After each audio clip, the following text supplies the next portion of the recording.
नमस्ते इन्वेस्टर्स। देखो, share market में लगातार गिरावट के बावजूद अक्टूबर में इक्विटी म्यूचुअल फंड स्कीम्स में रिकॉर्ड तोड़ इन्वेस्टमेंट हुआ है। AMFI यानी association of mutual funds in India के हिसाब से इन्वेस्टर्स ने SIP यानी सिस्टमैटिक इन्वेस्टमेंट प्लान्स के जरिए पूरे 25,330 करोड़ रुपए और नए फंड ऑफर्स यानी NFOs में 480 करोड़ रुपए डाले हैं। एक्सपर्ट्स का मानना है कि इन्वेस्टर्स मार्केट की गिरावट को मौके की तरह देख रहे हैं, खासकर लॉन्ग टर्म में इक्विटी म्यूचुअल फंड्स से अच्छे रिटर्न्स मिलने की उम्मीद से। SIP और STP यानी सिस्टमैटिक ट्रांसफर प्लान्स के साथ साथ एक्सपर्ट्स ये भी सलाह दे रहे हैं कि मार्केट में बड़ी गिरावट के दौरान एक मुश्त पैसा लगाना भी फायदेमंद हो सकता है। एडलवाइस म्यूचुअल फंड के प्रेसिडेंट और हेड ऑन सेल्स दीपक जैन जी कहते हैं कि जब मार्केट ऊपर चढ़ने लगता है तो इन्वेस्टर्स की रिस्क लेने की क्षमता भी आज जाती है।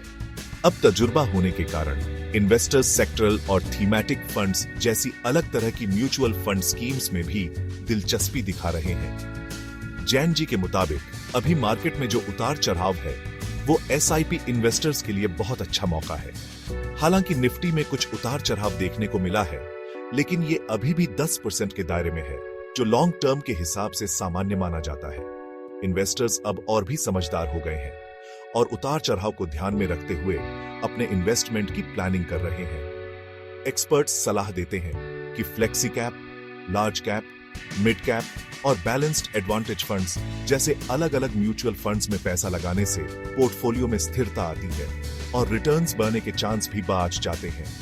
पिछले कुछ महीनों में NFO इन्वेस्टमेंट में काफी तेजी देखी गई है, जिससे पता चलता है कि लोग रिस्क लेने को तैयार हैं और नए इन्वेस्टमेंट के विकल्प तलाश रहे हैं। दीपक जैन जी का मानना है कि मार्केट की बेहतर समझ और रिस्क टॉलरेंस बढ़ाने से इन्वेस्टर्स नए प्रोडक्ट्स की तरफ आकर्षित हो रहे हैं। तो मार्केट के उतार चढ़ाव के बीच इन्वेस्टर्स SIP और अलग अलग तरह की स्ट्रेटेजी अपनाकर इक्विटी म्यूचुअल फंड्स में लॉन्ग टर्म इन्वेस्टमेंट से अच्छा फायदा उठा सकते हैं। सोच समझकर इन्वेस्ट करते रहिए। मिलते हैं अगले वीडियो में।